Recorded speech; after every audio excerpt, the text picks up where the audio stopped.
Setelah itu keluarkan, hembuskan semuanya seperti udara yang ada di dalam tubuh itu keluar semuanya. Gitu ya. Oke. Nah, breathing teknik yang pertama adalah menggunakan scoop stroke yang diberikan atau posisi tangan terapis ada di diafragma pasien. Nah, kita agak ditekan, kalau kuat tangan satu, kalau nggak kuat tangan dua seperti ini. Oke, kita ikuti ritme pasien. Ketika pasiennya inspirasi, tangannya rileks. Ya. Nah, kemudian pada saat ekspirasi, ya, tekan dan scoop. Nah, gitu, ya. Sakit ya, Mas ya? Iya. Oke, noleh ke sana, Mas. Nah, ya, noleh ke sana supaya pasien bisa tarik napas, hembus napas sebebasnya. Ya. Yuk, tarik napas. Hembuskan. Nah, ketika hembuskan, scoop. Nah. Ya. Loh, Pak, sakit, Pak. Ada yang sakit, ada yang enggak. Berbeda-beda. Ya. Oke. Tarik napas, hembuskan. Nah. Oke. Ini diulang sampai 7 kali. Setelah itu pasien noleh ke sana. Iya. Ya. Tarik napas sebanyak mungkin, hembuskan. Sambil dihembuskan, fisioterapis menekan dan mendorong diafragma ke arah proksimal. Tarik napas sampai penuh, hembuskan. Nah, ketika hembuskan, tekan dan dorong diafragma ke arah proksimal. Ya.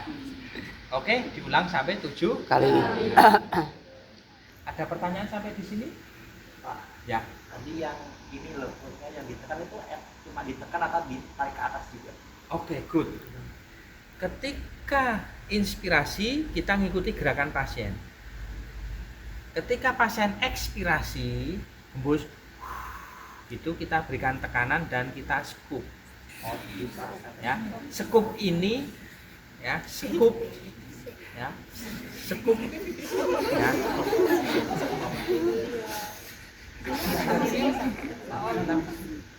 Scoop itu untuk apa?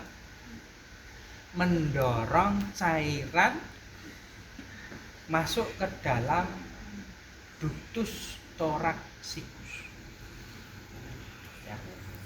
Ductus thoracic itu adalah pembuluh limfa yang paling besar dan paling panjang di tubuh kita. Nah, itu kira-kira sekitar 30 sampai 45 cm. Dia membentang dari bawah diafragma sampai ke vena jugularis. Panjangnya itu. Oke.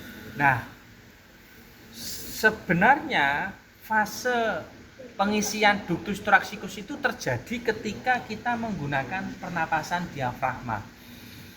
Hembus napas diafragmanya itu akan menarik ductus thoracic, terjadi fase pengisian. Ketika diafragmanya rileks, ekspirasi berarti, maka cairan di dalam ductus thoracic itu akan mengalir menuju ke vena jugularis. Cairan limfa di vena jugularis mengalir menuju ke vena cava jantung, lalu ke atrium kanan jantung. Itu prosesnya. Sehingga begitu masuk ke atrium kanan, ya sudah, berarti cairan sudah kembali ke takdirnya, gitu kan?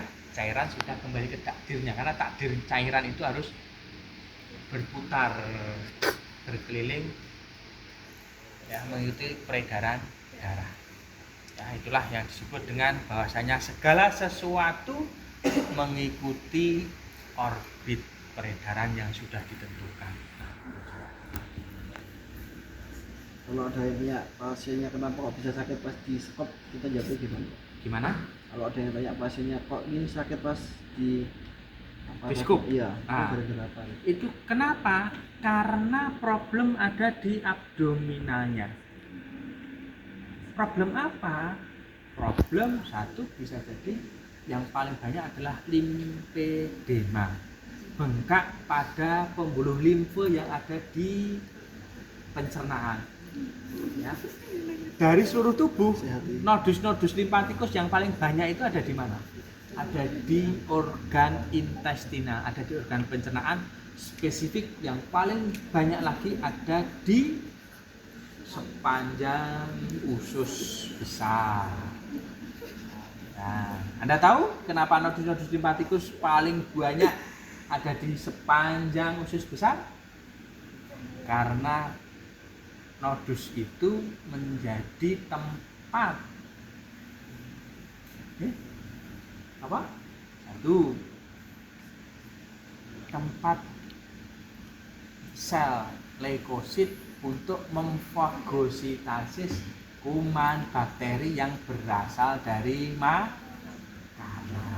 Satu.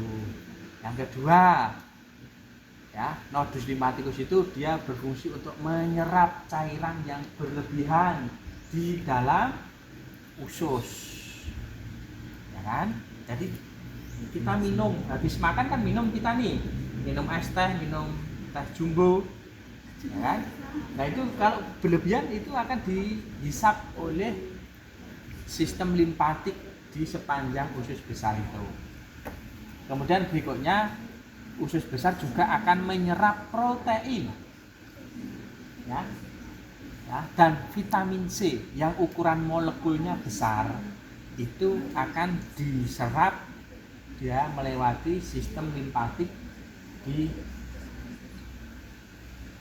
sepanjang usus sampai berjalan dia akan mengikuti peredaran darah, ya gitu. Makanya itu sakit. Nanti kalau kamu terbiasa di masas perutmu, nanti lama-lama di scoop itu akan hilang dengan sendirinya. Gitu ya. Oke, ada lagi pertanyaan? Tidak?